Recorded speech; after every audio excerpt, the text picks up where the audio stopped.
Thank you for watching, liking, commenting, sharing, and subscribing right now.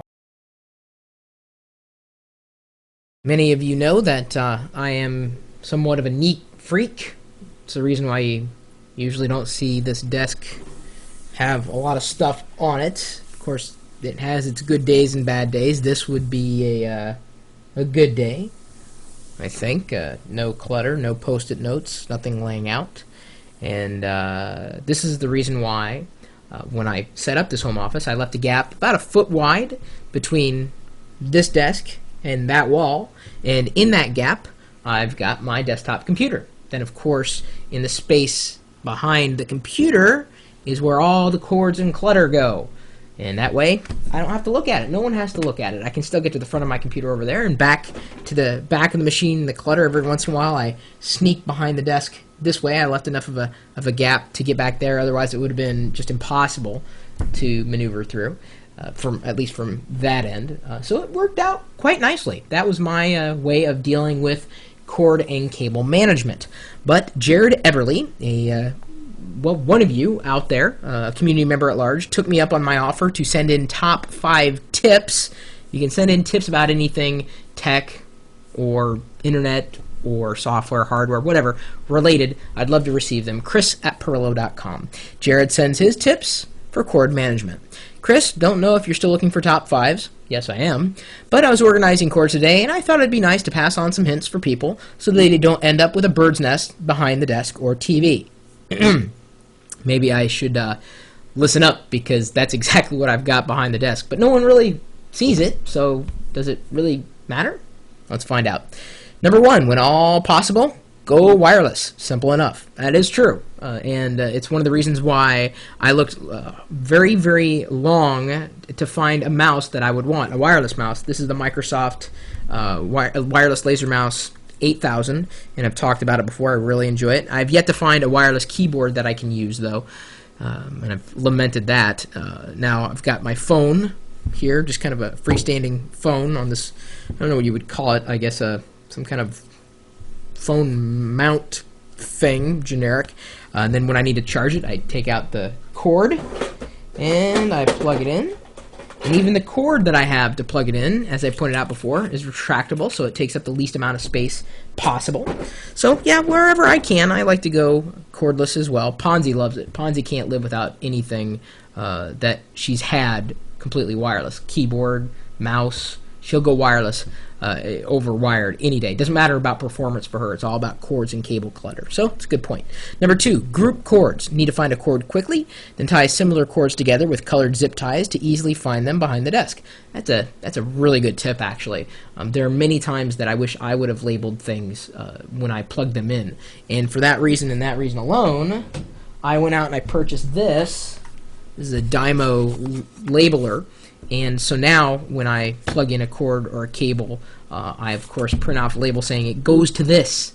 And that way, as long as the sticker doesn't fall off, I'll know exactly what that goes to, making it easier when I need to unplug a cable. I know what it goes to, and vice versa. Number 3, run cords along walls, under carpets, anything to keep them off the floor and cause potential to trip people.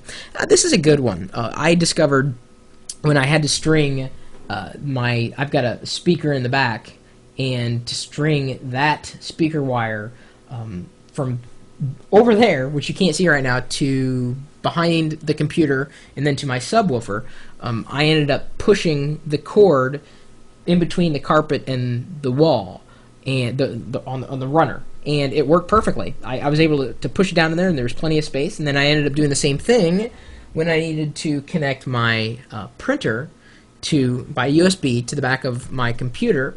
I just ran it along and then pushed it behind, because the USB cable wasn't that thick, and it worked out quite well. So I was able to have my printer here, and you can't really tell if you're walking in the room that those things are necessarily connected. So it's a very good tip. And then of course I couldn't quite figure out how to get my Ethernet cable as well as coaxial cable from the outlet on this wall to that wall, and I ended up just purchasing a very cheap, I don't know what you call it, cord concealer that runs along the carpet.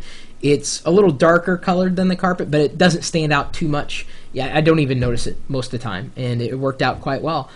Good point. Very affordable way of covering things up and keeping things relatively safe. It looks clean. Number 4, use a cable turtle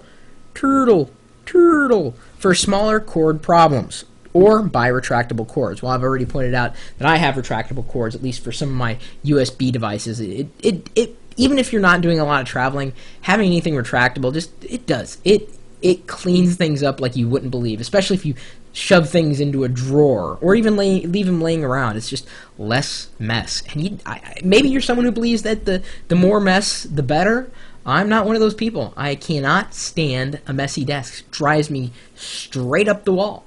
I mean, if you have things in piles, that's fine, because that's organized, or at least seemingly organized. And I mean, I am bad. I could pan back and show you that when I have my Mac sitting here, it's parallel to the lines, or perpendicular, and, well, depending on how you're looking at it. And then, of course, the gap between me, the computer, and the desk is the same as the gap between the division.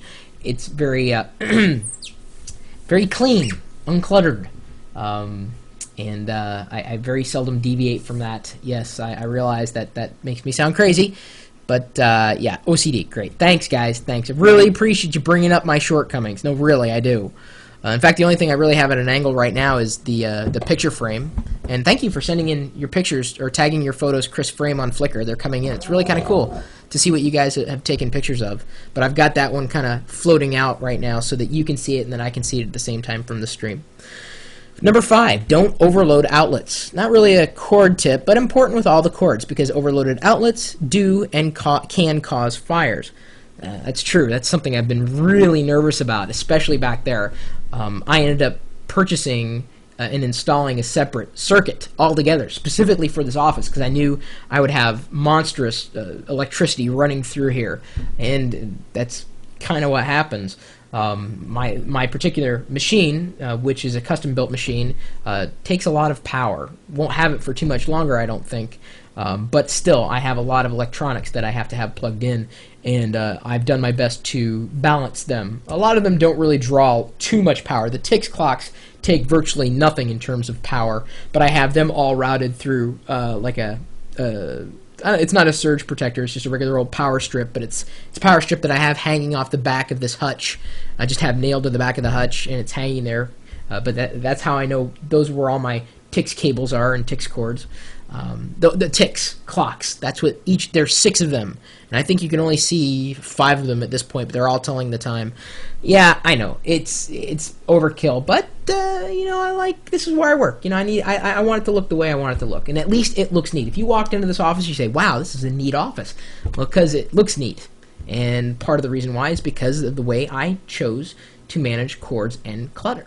Now, that's I think a very good list, Jared, and if anything, maybe we'll let someone know that, oh yeah, maybe it would be good if I just concealed these things. And there are plenty of products available for you to do concealing, whether it's something that groups cables together around a piece of plastic. It still looks better than have a whole bunch of cords just kind of floating freely. In fact, let me see if I can pull mine off.